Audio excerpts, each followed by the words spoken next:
Me and my sister, we did have sort of a peculiar childhood, and I mean, I don't mean that in a disrespectful way or in a horrible way. I mean that sort of in a, I mean that in a very good way. I mean, we were left to our own vices in a sense. I mean, we were given the ability to sort of grow in our own manner and to really sort of develop our own ideology and sort of very unique view of the world compared to others.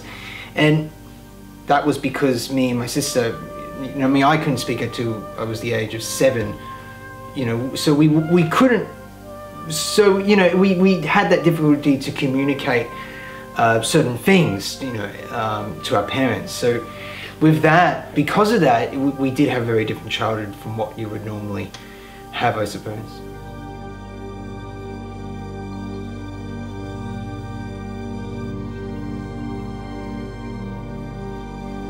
Well, unfortunately, you know, I mean, I can't really recollect a lot, you know, when I was actually diagnosed. I mean, you know, I do remember people did treat us very differently, me and my sister, you know, but we had no idea what autism was. I mean, we had no comprehension, we had no context to understand what was going on. I didn't know though, you know, and this is something I can very much remember, we were very different. I mean, and that was just because that was a combination of people treating us differently, and that was also because we view things very differently too.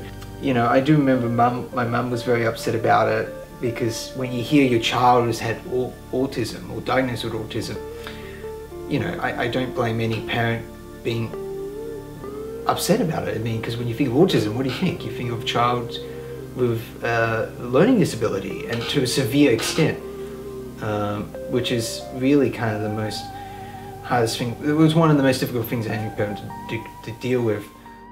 Look, boys, for my whole life I've been dealing with little immigrant Mexican midgets that, quite frankly, lie better than you both.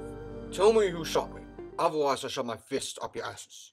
I don't really have any particular genre or any particular subject matter that I particularly fancy. I mean, I like to think of myself, well, I hope I do anyway, as a humanitarian, and I hope that I basically use art as a means to communicate certain issues that I think are apparent in our society. So really, anything that really emotionally evokes me, that is a serious issue, or what I believe is something that needs to be addressed, that's really subject matters I love to explore in a film.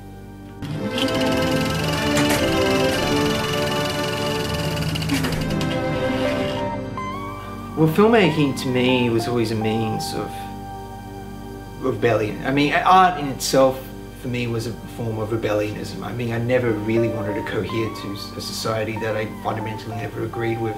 In a film, I feel like what's unique about it compared to any other visual form compared to any other means of storytelling, is that it's almost like an orchestra. You're orchestrating a whole bunch of forms of art, and you're trying to put it into one giant beam. And it always attracted me to do that, because I always loved the idea of not just utilizing one form of art, but multiple.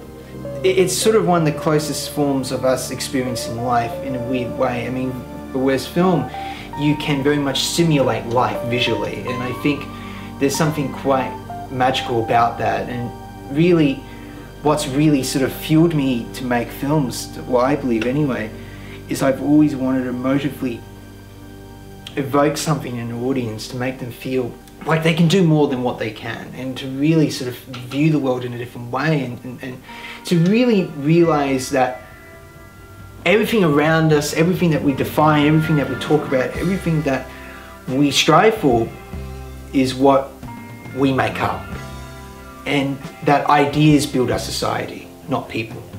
So, I mean, that's really what I always wanted to evoke in my films, and that's what I hope that I will achieve. But that's really what drives me.